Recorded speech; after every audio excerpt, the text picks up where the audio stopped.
मेरा नाम है सुखलाल जुर्री। मेरा गांव एनमेट्टा और नारायणपुर जिला ही है सर। और आप किस नाम से फेमस थे? जो नक्सल कैडर में और नक्सलिज्म का जो अलग अलग कैडर था उसमें डिवीज़न में किस नाम से फेमस था? सर उसमें ज़्यादा से ज़्यादा जब मैं नक्सलियों के तरफ काम कर रहा था या उसमें ज़्यादा से ज़्यादा डॉक्टरी काम करता था और गांव वालों को इलाज करता था, बचाता था। तो उसमें ज़्यादा से ज़्यादा डॉक्टर शुक्लाल के नाम से बहुत ही ज़्यादा फेमस हो गया सर मेरा नाम शुक्लाल, डॉक्टर शुक्लाल करके। कब आपने सरेंडर किया था? मैं 2025 और 20 अगस्त को मैं नारायणपुर पुलिस अधीक्षक के सामने आत्मसमर्पण किया सर। आपका मेन काम जो था वो क्या था? जैसे कि एजेंसीज ने जो हमें बताया है कि आप नसबंदी करते थे कैडर्स का, तो आप थोड़ा सा डिटेल में बताइएगा आपका क्या काम क्या था, कब आपने ज्वाइन किया नक्सलिज्म? सर मैं सबसे पहले वो 2006 मई महीना में मैं नक्सली संगठन में जॉब किया सर। तो उसमें पहले डॉक्टर सीखने के लिए मुझे संगठन के द्वारा जंगल में ही सिखा दिए सर नक्सलियों के द्वारा। तो उसमें डॉक्टर ट्रेनिंग में मेरा बहुत ही अच्छा मतलब इंटरेस्ट था। पहले भी जब मैं पढ़ता था उस टाइम में भी बहुत ये था, तो मैं डॉक्टर काम मतलब आसानी से सीख गया सर। काम क्या था आपको, क्या करते थे आप? जब मैं नक्सली में था तो ज़्यादा से ज़्यादा मतलब डॉक्टरी काम करता था। उसमें नसबंदी भी काम किया हूँ। इसमें कम से कम 10-15 लोग का नसबंदी हो गया है, लेकिन फिर भी मतलब उनका इच्छा के अनुसार उनका मतलब नसबंदी कर चुका हूँ सर मैं। कब कितने साल आप नक्सलिज्म में रहे और कब ज्वाइन किया? हाँ 2006 और मई महीना, और अब तक लगभग 19-20 साल हो रहे हैं सर मैं नक्सली में रह के काम किया हूँ। तो उसके बाद 2025 में मैं सरेंडर किया हूँ, तो हो रहे हैं 19-20 साल। आपका कैडर क्या था? उसमें मेरा डीवीसी मेंबर था सर, डीवीसी मेंबर, मार डिवीजन का डीवीसी मेंबर और डिवीजन डॉक्टर टीम इंचार्ज था मैं। क्यों आपको लगा कि अब सरेंडर कर देना चाहिए? सर इसमें क्या है, 2025 में पुलिस प्रशासन की तरफ से, गवर्नमेंट की तरफ से बहुत ज़्यादा ऑप्स चलाए या गश्त अभियान, पूरा खोजबीन बहुत ज़्यादा हो गया। तो उसमें खासकर नारायणपुर जिला में आपको बताऊं तो बसवराजू का कांड हो गया और थुलथुली घटना, ऐसे मतलब 3-4 घटना हो गया। तो उसमें ऐसा लगा कि पूरा अभी सरेंडर होने से ही हम बच पाएंगे ऐसा लगा। और पहले भय था कि हम कब मरेंगे, कैसे मरेंगे, ऐसा मन में लग रहा था सर। तो हम लोग मन ही बनाए कि आत्मसमर्पण करके हम जिंदगी जिएंगे, 2 दिन की जिंदगी करके हम लोग सोचे।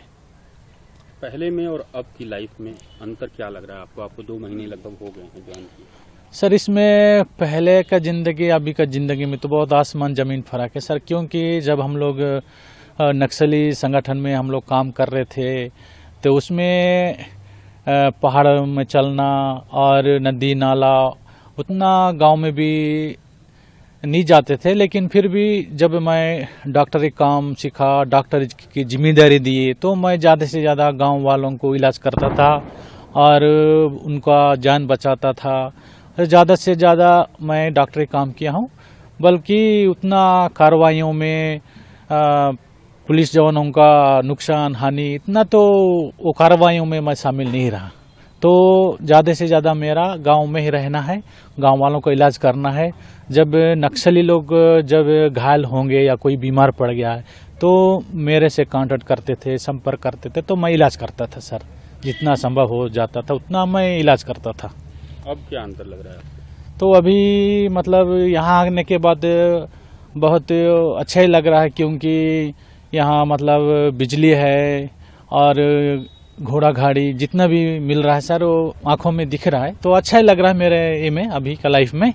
तो पहले तो जंगल में घूमना भटकना ऐसा रहता था। लेकिन यहाँ भी पूरा आज़ादी के साथ पूरा गांव वाले या समाज के साथ मिलना हो रहा है, बातचीत हो रहा है, सबको देखना हो रहा है, नई नई विषय नई नई चीज़ को देखना पड़ रहा है, समझना पड़ रहा है, सीखने को भी मिल रहा है सर यहाँ आने के बाद।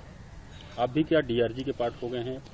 अभी डीआरजी के पार्ट तो नहीं बोल सकता हूँ, अभी मैं डॉक्टर ही हूँ, बस यही बोलना चाहता हूँ। बाद में क्या होगा क्या नहीं, मतलब अभी तो मैं डॉक्टर ही काम करूँगा। आपके जो साथी हैं जो अभी भी भटके हुए हैं, जो अभी भी इस विचारधारा से जुड़े हुए हैं, जो ठीक नहीं है देश के लिए प्रोग्रेस, देश के प्रोग्रेस के लिए, उनको क्या कहना चाहेंगे? आपकी तरह सरेंडर करके सुख शांति की जिंदगी जिए या क्या करेंगे? सर मेरा कहने का ये है, मतलब अभी जो फिलहाल मतलब पहले या हाल ही में सरेंडर हो गए हैं, जैसे गढ़चिरौली में सोनू भूपति सरेंडर हुए हैं 60 लोगों की संख्या में, और जगदलपुर में रूपेश के साथ 210 लोग सरेंडर हुए हैं।